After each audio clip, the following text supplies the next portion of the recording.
Students, welcome to Manabadi videos.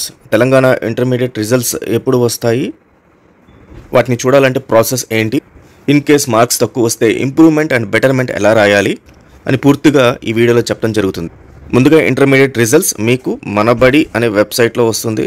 So ఆ పక్కన మీకు కనపడే ప్రాసెస్ ఏదైతే ఉందో మనబడిలో ఎలాగైతే రిజల్ట్స్ అనేది మీరు డౌన్లోడ్ చేసుకోవాలో తెలుస్తుంది. అలాగే డైరెక్ట్ లింక్స్ రెండు కూడా Telangana intermediate first year and second year results వచ్చే లింక్స్ రెండు డిస్క్రిప్షన్లో ఉన్నాయి. దానిపైన క్లిక్ చేస్తే మీకు ఆ పేజ్లోనే మీకు రిజల్ట్స్ అనేది రావడం జరుగుతుంది. అలాగే ఖచ్చితంగా ఛానల్ని సబ్స్క్రైబ్ చేసుకోండి, ఎందుకంటే ఓన్లీ సబ్స్క్రైబ్డ్ యూజర్స్కి మాత్రమే ఎంసెట్కి సంబంధించి 30 days ఫ్రీ కోచింగ్ అనేది ఇవ్వడం జరుగుతుంది. సో ఆల్రెడీ క్లాసెస్ స్టార్ట్ అయిపోయాయి, ఆ క్లాసెస్ అయితే చెక్ చేసుకోండి. అలాగే తెలంగాణ అండ్ ఏపీకి సంబంధించి state wide free online model exam EAMCET జరుగుతోంది. దీంట్లో పార్టిసిపేట్ చేయండి. 10 ఎగ్జామ్స్ దాకా ఉంటాయి. ఆల్మోస్ట్ 1 lakh స్టూడెంట్స్ రాస్తారు, completely free of cost. So దీంట్లో మీ ర్యాంక్ ఎంత వస్తుంది అనేది మీరు ఈజీగా తెలుసుకోవచ్చు అనమాట. సో ఇది అన్నీ కూడా మీకు మనబడి వెబ్సైట్లో అవైలబిలిటీలో ఉన్నాయి. కమింగ్ బ్యాక్ ఇంటర్ రిజల్ట్స్ ఎప్పుడు వస్తాయి అని చెప్పేసి మనకు డేట్స్ అయితే క్లియర్ అయిపోయాయి. 12th to 15th మధ్యలో మనకు తెలంగాణ ఇంటర్మీడియట్ రిజల్ట్స్ అయితే రిలీజ్ అవ్వడం జరుగుతుంది.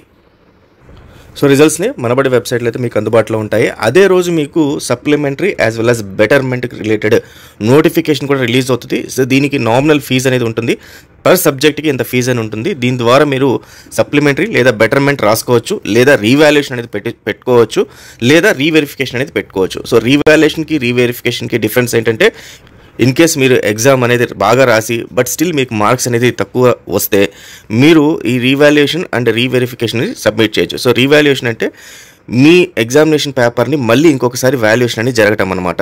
అదే రీవెరిఫికేషన్ అంటే మీకు ఆల్రెడీ వాల్యుయేషన్ జరిగిన దాంట్లో ఏదైనా మార్క్స్ పొరపాటున తక్కువ కానీ లేకపోతే ఏదైనా క్వశ్చన్కి మార్క్స్ వేయకపోవటం ఉంటే వాటికి మార్క్స్ మాత్రం వేస్తారు, బట్ పేపర్ని అయితే మళ్ళీ తరోగా అయితే చెక్ చేయరు, ఓన్లీ మార్క్స్ వరకు మాత్రం చెక్ చేస్తారు. దీనికి డిఫరెన్స్ అనమాట. సో ఈ రెండు కూడా అదే రోజు మనకు 12th to 15th ఏ రోజు అయితే రిజల్ట్స్ వస్తాయో అదే రోజు నోటిఫికేషన్ అయితే రిలీజ్ అవుతుంది. సో దాని గురించి సంబంధించిన డీటెయిల్స్ మళ్ళీ మనం రిలీజ్ అయిన తర్వాత మీకు క్లియర్గా ఇన్ఫార్మ్ చేయడం జరుగుతుంది. So all the best students, thank you very much.